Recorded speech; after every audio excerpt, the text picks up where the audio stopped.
Osama bin Laden was born in Riyadh, Saudi Arabia in 1957. He was the 17th of 52 children born to Mohammed bin Laden. He married young and joined the Islamist Muslim Brotherhood. While he was in college in the 1970s, he became a follower of the radical pan-Islamist scholar Abdullah Azzam, who believed that all Muslims should rise up in jihad or holy war to create a single Islamic state. In 1988, bin Laden created a group called Al-Qaeda, which means the base, that would focus on symbolic acts of terrorism instead of military campaigns. The first act of terror occurred early in 1991 when a bomb was planted in a hotel in Yemen. The hotel housed American troops who were on their way back from a peacekeeping mission in Somalia. Bin Laden's terror would increase as he killed 213 people and injured 4,500 when bombs went off in U.S. embassies in Kenya on August 7, 1998. He would proceed with many more attacks over the coming years to solidify himself as public enemy number one. On September 11, 2001, Al-Qaeda operatives launched the biggest attack of them all, which pushed people to work even harder to find bin Laden. For nearly 10 years, bin Laden remained in hiding, but in August 2010, they traced bin Laden to a compound in Abbottabad, Pakistan. CIA watched over the compound for a month and decided to raid the compound on May 1st.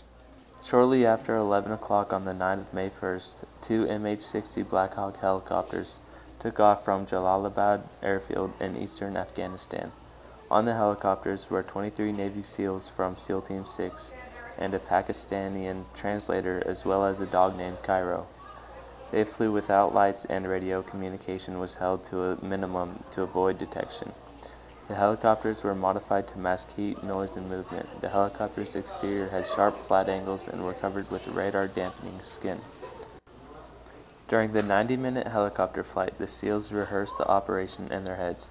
45 minutes after they took off, four MH-47 Chinooks launched from the same runway in Jalalabad. These Chinooks had 25 Navy SEALs, so if worse came to worse, they could fight their way out. Hilo 1's mission was to drop their SEALs in by rope.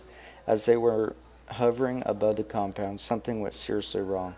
The pilot experienced a situation called setting with power. This occurred because of the high walls and warm temperatures. The air bounces off the wall and gets drafted up and back down on the helicopter. The helo was too low to get out of it, so the pilot decided to just get the helicopter down. The other pilot didn't know if they were taking fire or having mechanical issues, so he landed in a grassy field across the street. The SEALs kept on with their mission and moved in and started clearing rooms and houses. After clearing the courtyard, the SEALs moved into the main house that bin Laden was believed to be in. As they moved up the stairs, bin Laden's 23-year-old son, Khalid, was seen carrying an AK-47, and he was shot. According to what the SEALs knew, there were 5 men living in the house. 3 of them were dead now. The SEALs proceeded upstairs and found the room that bin Laden was in. Bin Laden had 2 of his wives in front of him. They were shot in the calves. Now it was just bin Laden. The next SEAL focused his laser on bin Laden's chest and fired. As he fell back, a second round was fired and hit bin Laden in the head. Justice was served. All around Citizens Bank Park they are chanting USA, USA. That's because, according to reports, Osama bin Laden has been killed.